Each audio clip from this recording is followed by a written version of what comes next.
are you, Gemma? Hi, I'm good. How are you? I'm very good. Nice to see you. You too. You won't remember, but we met back in, I think it was 2012, when I was back in the UK. I'm in Montreal now. Yeah, we met in Nottingham. I interviewed you there for another website, and yeah, it was fun. And you were kind enough to even dedicate a song to me that night. So Oh, yeah, oh my goodness. yeah. Well, your face looks really familiar. So I don't remember the sort of the bones of that night, but I certainly remember your face. Okay, well, I'll take that. It's been a while. What Um, what has you in Montreal? I met a girl. Um, it's always the way, isn't it? Yeah, Yeah, met a girl from Quebec, and she lived with me in England for a few years. We got married there and had our kids there, and then moved over here. yeah. Have you been to Montreal? No, never been. I've been to Toronto, and that is it. Niagara Falls. That's it. Okay, not to play in Toronto. Yeah. No, I played in Toronto as well. Yeah. Okay.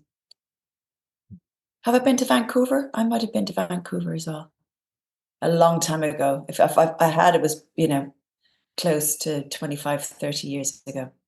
Yeah, it's all. I don't remember those things. Isn't it crazy? Like there was a time where I remember at one stage where I was gigging so much with the first album.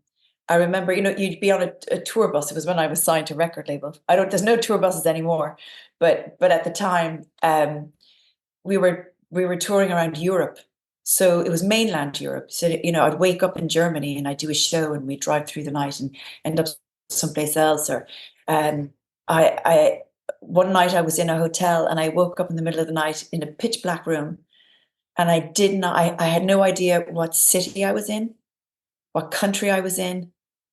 Um, and I remember turning on the light and I was looking for, some sort of paper from the hotel to show the name of the hotel so that I could know where I am. And I had to call down to reception. I said, I'm going to ask a really funny question because at the time I was just gigging back to back. I would just be handed my hotel card. I'd be handed this, that, and the other.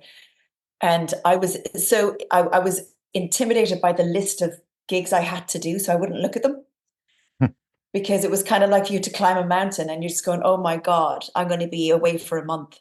So I just thought I'll just take it day by day and not look at the amount. Um, and that was weird. I had to ask the receptionist, sorry, what's the name of the hotel I'm in? And what city is it in? She was like, are you okay? And I'm like, I'm totally fine. Thank you. Who's the president? Like, Yeah, exactly. do you have fond memories of those days? I guess we're talking early 2000s. uh, I do and I don't. So I have little sort of tiny pockets of great moments, but I don't remember very much about that. So let's talk about this girl here. Can you see that? Yes, 4:35 a.m. On vinyl, no less. Wow, I don't have that. That's very cool. Really? I have more than one copy if you want. Um, what would you say to that girl now? I would say just stop being so hard on yourself. Why? You know, uh, I was just so hard on myself. I just didn't see. I always saw the negative in what I was doing. I wasn't good enough. I wasn't, you know, my songwriting wasn't good enough. I should do better, and I don't look better. I don't look good enough. I'm not good enough, and it was all just this constant thing about proving myself. And I would say, you're grand. You're doing great. Chill out and enjoy it. It's not so serious. Don't take it so serious that it stifles you. You know, just chill out and learn to say no. That's the thing. That young girl was so eager to please that I said yes to every gig. I said yes to working with people because I didn't want to hurt their feelings, by saying no. Uh, and I just think there was some time wasted. And if I'd just been a bit more assertive and gone, no, thank you. Yes to you, no to you, yes to this, no to that. Um, yeah, but I mean, that's life, isn't it? You Yeah. only know what you know at the time. And then, you get older and you realize the consequences of being a people pleaser and being hard on yourself, and you give yourself a good talking to, and you just do better. Was there a point you remember that changing where you were getting easier on yourself? Um, yeah, but it was a slow process. Certainly didn't happen overnight. I think kids had a big impact because I took the focus off myself, and soon, as soon as I took the focus off myself onto another human being, a lot of stuff naturally fell into place. You know, I realized it didn't really matter. Certain things didn't really matter, and that my time was precious, and they were precious. And I started to say no, be like, it's grand, whatever, you're going to have to deal with it. I think they gave me a lot of courage. First of all, I did it for them. I started to make better decisions. And then the knock on effect is I would just make better decisions for myself, if that makes any sense. Yeah, yeah, definitely. And in the press release for this new album, Blind Faith, which we'll get to, um, it says it took you a long time to work out what was important, which I guess is, that's what we're talking about, really. So what, Mm. like, I know it's hard to sum up, but what's important to you right now? Um, looking after my mental health is important, and filtering out a lot, filtering, because there's just so much that we're inundated with so much information, um, uh, and so many ways of being in the world. And for me, I need to filter it so I go, yeah, that works for me. That makes me feel good in my life. That doesn't, I'm parking that. So from my routine during the day is really important. Um, my kids, my husband, my family, uh, my dog. I know it sounds ridiculous, but these are things Not that to bring me me. joy, yeah, to joy, bring me joy, and music. I'm just trying to be a good person and leave a good, uh, just leave a good vibe where I go is, I. It's important for me to be kind. Kindness is really important. I think that's something when I look at that young girl on the cover of Steve, I was incredibly kind, Yourself. naive and kind, um, but to protect kindness. And I see it in my kids, I see it in my dog. There's just that's very important to me to nurture that in myself and in the people around me, and to just, yeah, live a good life. So you mentioned that music is important, Mm. which with a lot of musicians you would just assume. But with you, I know you've had phases where you didn't even really listen to music. You really took a break from music. So at this point, like what does music mean to you? Like this far into your career and after a break, it's 10 years since the last album. What does it mean to you now? I don't listen to a lot of music, to be honest. I still don't. Um, I don't go to a lot of shows, but every now and then, if I go to a show that's recommended, like if somebody who I really trust says you got to go to this show, you're like you cannot miss it. and I'll go, okay, I'll go to that show. And 9 times out of 10, it's nearly like a spiritual experience. You know, you just get elevated. It's just wonderful. Um, so music, yeah, like what was your question? Sorry. What I mean, it's a big question, I guess, but what does music mean to you at this point in your life? Uh, it's an expression of my life. Do you know what I mean? For me, I use it as a way to resonate. Whether music resonates with me, other people's music that I like resonates with me, resonates with what's going on in my life, and there's a sense of connection. Um, and then it also turns where it's about me resonating with other people through music, because it kind of goes beyond words. It goes beyond conversation. Um, and sometimes a chord progression or a guitar part can say so much more on a deeper level without getting too hippy dippy about it. But you know, it's a conversation that I'm having with the inner world and the outer world, and Yeah, it's very important to have that. Yeah. yeah. Before we go on, I need to ask, like, those shows that you went to that were spiritual experiences. Do you remember who they were? Oh yeah, I went to one recently, and again, it takes a I don't like the idea of going to a show. Um, the palaver, even though I really want people to come to my shows.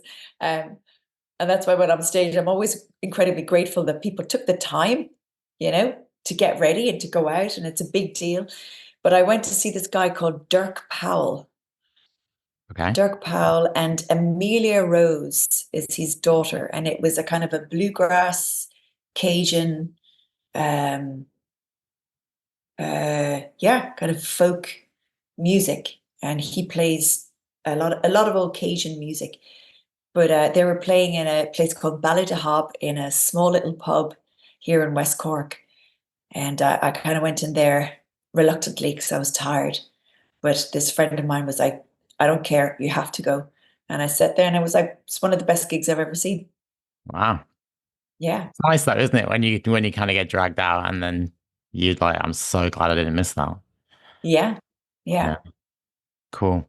So let's talk about the album, Blind Faith. Now, this is usually a question I would completely avoid, but because we haven't heard from you, well, almost haven't heard from you for 10 years, you haven't had an album for 10 years, I feel like there's a bit more to meaning to this title. Would I be right? Am I on the right path? Mm. What can you tell me about it? Well, I mean, it.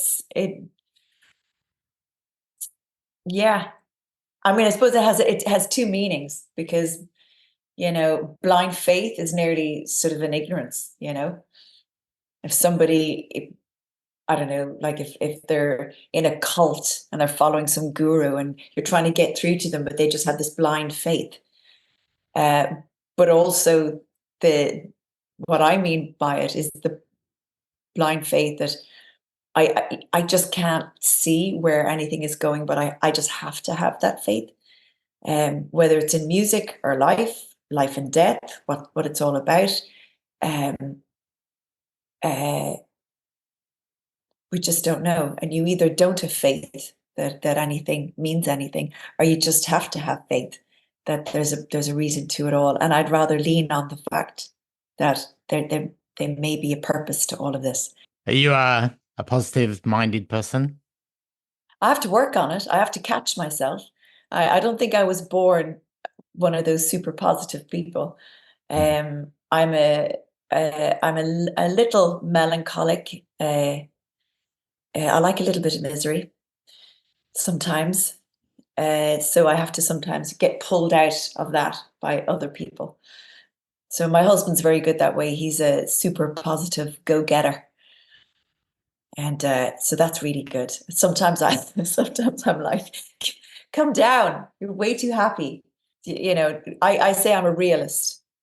Okay, so you He balance. says, yeah, we balance each other. So was there ever a time where you thought this album would never happen? That your last album was the last album? Oh yeah. And I was very sad about it. It just all kind of left. And then the further it leaves, the more you just think, oh, I just can't get it back. You know, that life is gone. And then it's just a lack of courage, really, for a few years.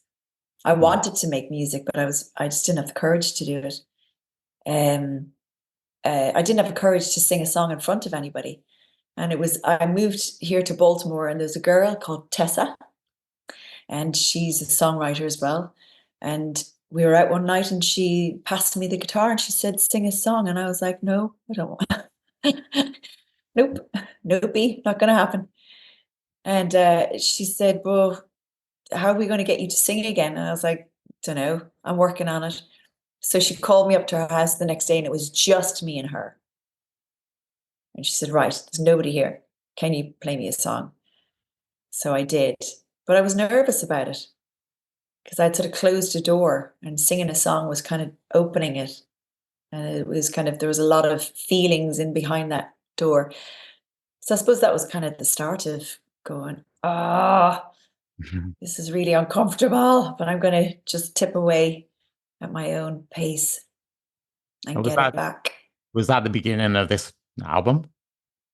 Really? Well, yeah, the album started coming together during lockdown, and that's when we moved over here.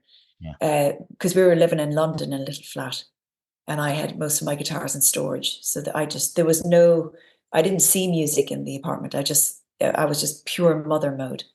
But COVID, we came over here to my husband's mother's holiday home, and she has a mini grand piano. I don't know Oh whether yeah, you can see that there, I can see it. and a big music room. And I just thought, wow, I'm in the countryside, and there's no excuse. You Yeah. know, everything's here, and there's loads of room for my guitars. So I just started to tip away. So with that, I was doing that, and then Tessa, this lovely friend of mine, was kind of just going, come on, just come back." Yeah. Well, thanks, Tessa. I'm glad that Yeah. she did that because now we have this album. I have to say it's a beautiful album. It's there's definitely moments on there that are a little bit different for you. Um Hardwired was the first one that I heard where I was like, oh, she's trying some different things. Was that a deliberate thing? You wanted to like see what you like push the boundaries a little bit? Well, thank you, first of all, for saying that about the album. And yeah, I think because the album was made over a good period of time, I would just naturally get into a different headspace. And I wanted something,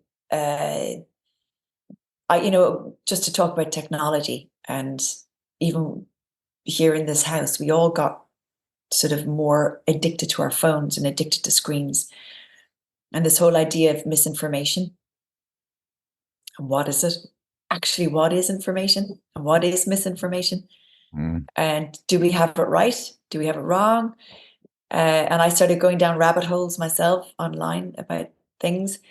And it was just, I had to really unplug from all of that, because, and just be in the here and now. So it was that idea. I'd never written a song that was really about something so technical.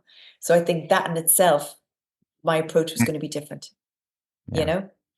As a sideline to that, we're talking about technology and um when I was preparing for this interview, because the first time I saw you was opening for 07, which is Oh my God. a long time ago.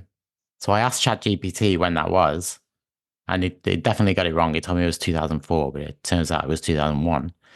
And then I also saw you open for Suede twice.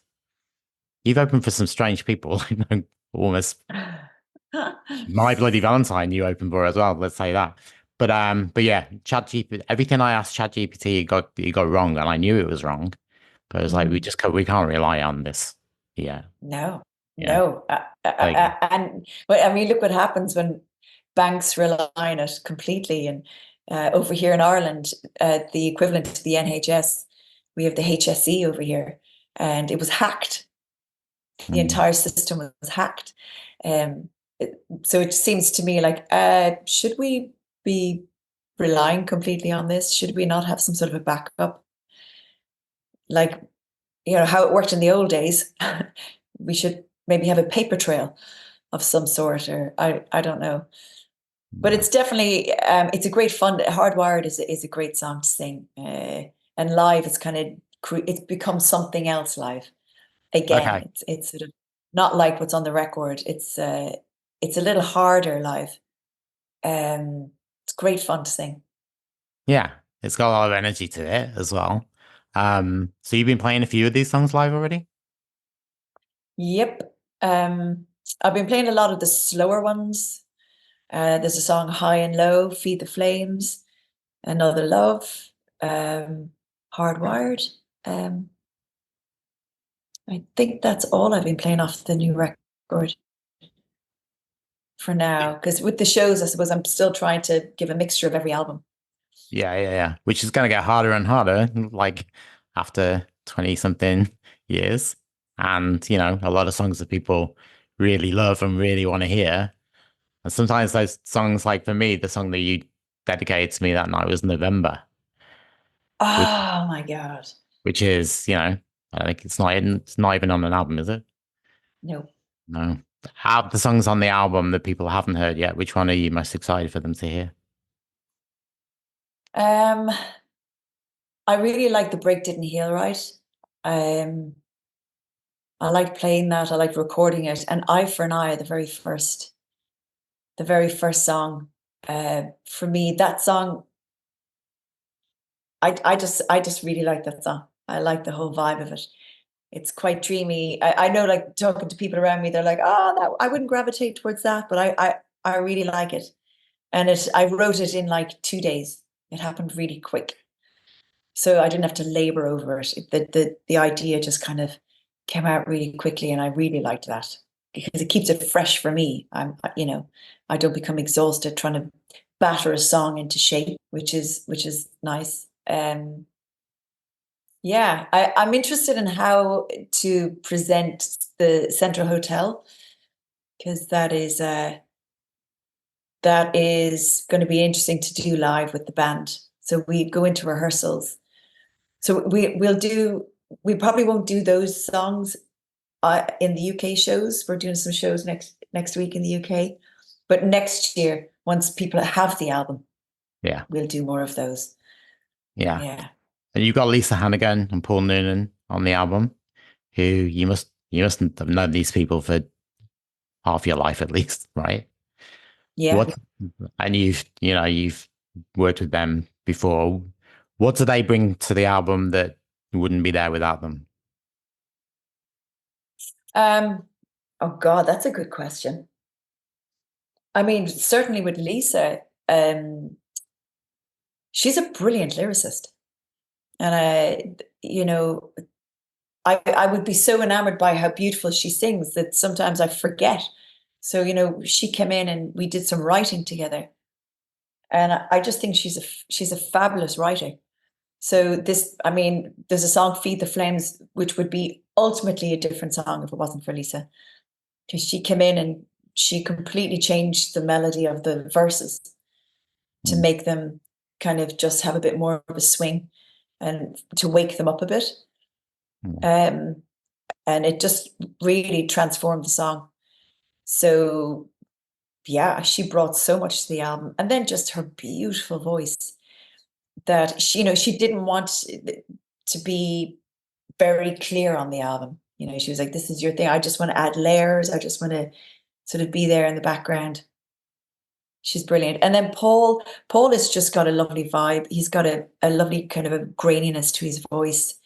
He's there's a sort of gentleness about him as a person.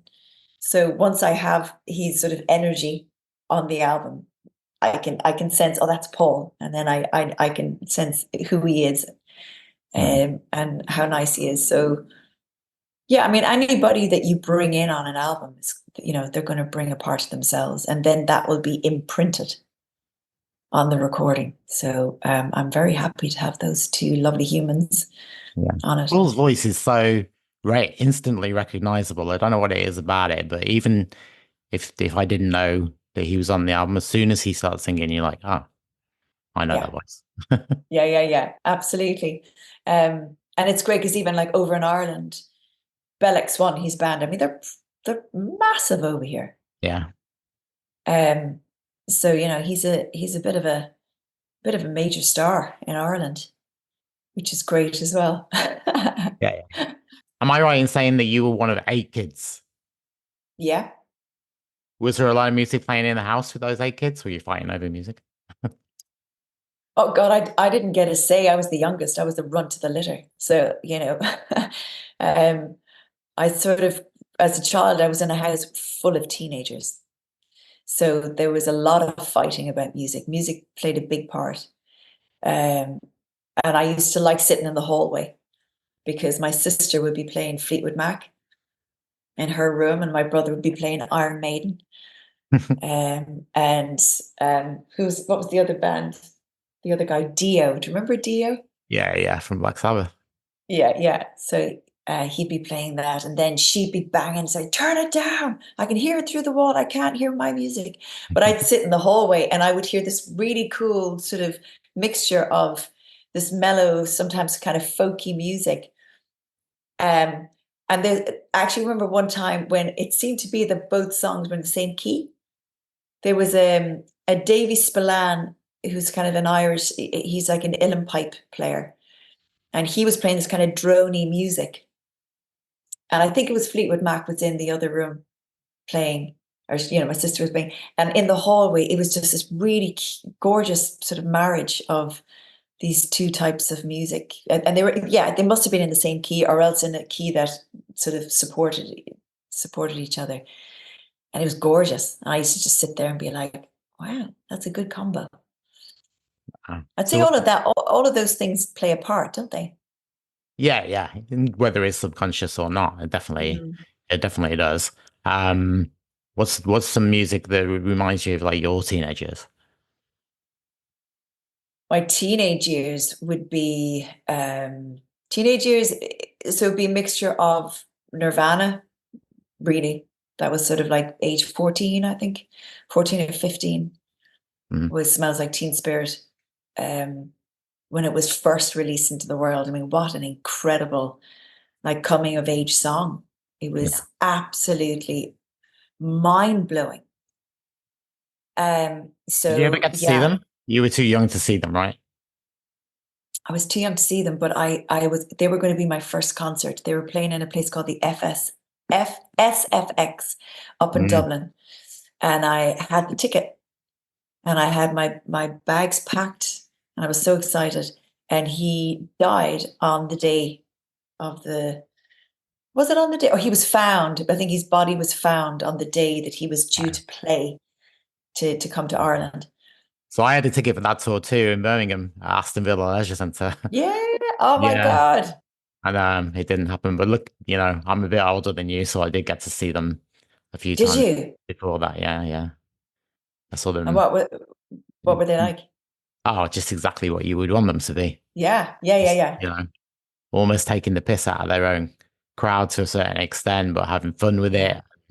Just just pure energy and emotion and just like you say, it should, they changed music. And I know Yeah. a lot of people would say the same thing.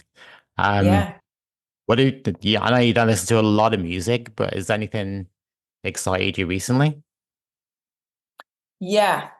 There is. There's like I'm a kind of a song person, not an artist person. So Yeah. um, there's my guitar player sent me this fella. He's American. He's got an unfortunate name, or maybe I'm pronouncing it wrong. I think he goes by the name MK Gee, right? What's the song? Um, the song is called, I don't have my phone with me. I think it could be called Are You Looking Up? I know it goes, Are you looking up and asking why? So I'm thinking it could be something like Are You Looking Up? But the video for it is incredible. He's just sitting in this old train with a window open and everything's moving behind him and he's playing the song. And it's just a really, really interesting.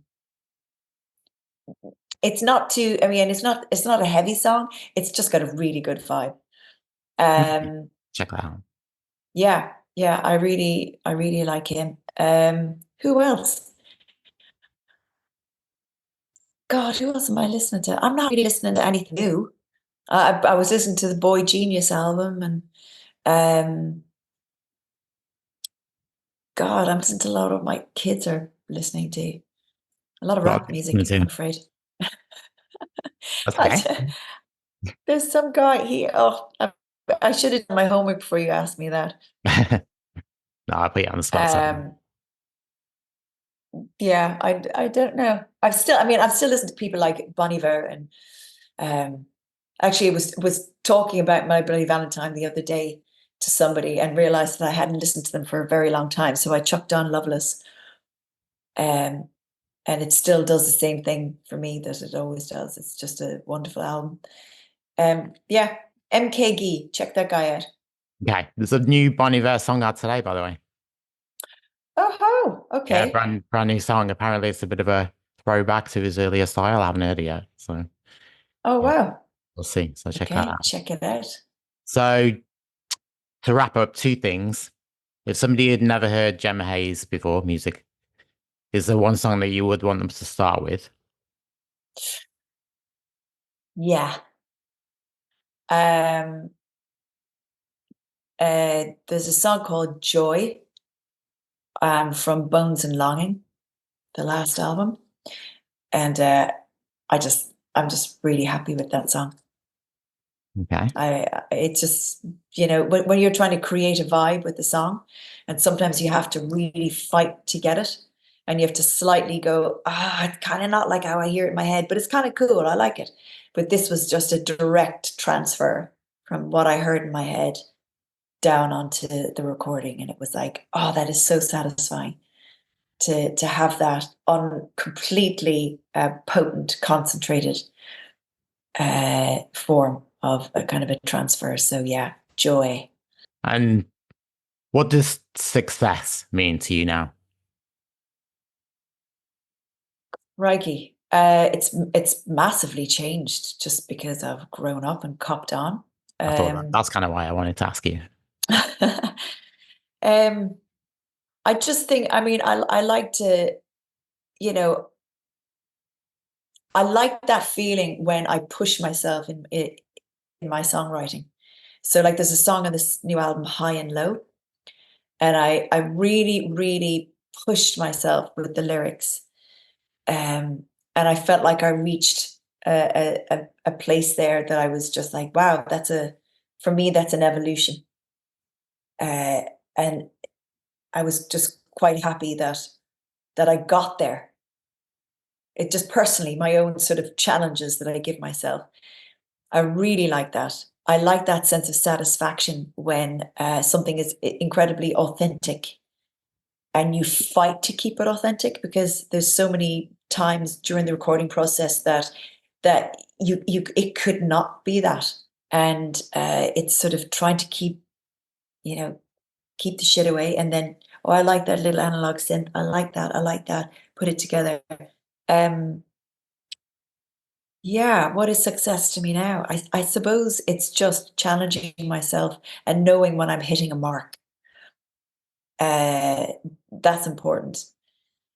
And just there is this weird, I don't want to sound cliched. It's very hard to answer that question and not use loads of cliches. But there is a sense in the broader aspect and out of music about success is you know, I definitely think being aware of what you have, being aware of what's important, and working hard. Um and yeah, just kind of being a good person. That's really good. If you can make a living from music, bloody fair play to you. I haven't figured out how to do that in this new world. Crikey, it's like everything's streamed. Um, but yeah, success is really, it's such an internal thing at the end of the day, isn't it? Yes, yeah. So I want to thank you for your time. I know you're busy, probably busier than you've been for a while. Um, I look forward to catching you live again, hopefully, whether you make it over here or whether I'm back in the UK when you're playing. Um, but yeah, it's been an absolute pleasure. Like I say, I love the album. I'm excited for other people to hear it. And yeah, Thank you very much. Thank you. Nice Thank to you see so you. much. And thank you for your time. And I'm gonna think back to that. What gig was it? Where I dedicated November to you. Do you remember what it It was? was in Nottingham. It was Yeah, a little club in Nottingham. I can't remember the name of it. But we had an interview in the dressing room backstage before the show, and I mentioned that song, yeah. which does have meaning for me and my wife. And you never said that you were going to play it. And then I was watching the show, and then you played it, and you dedicated it to me. And I don't think you play it very often either, do you? I never do, never do. Yeah. I'll show you some other things that I've got here. Wow, work to a cam. Yeah. Oh, It's the promo logo.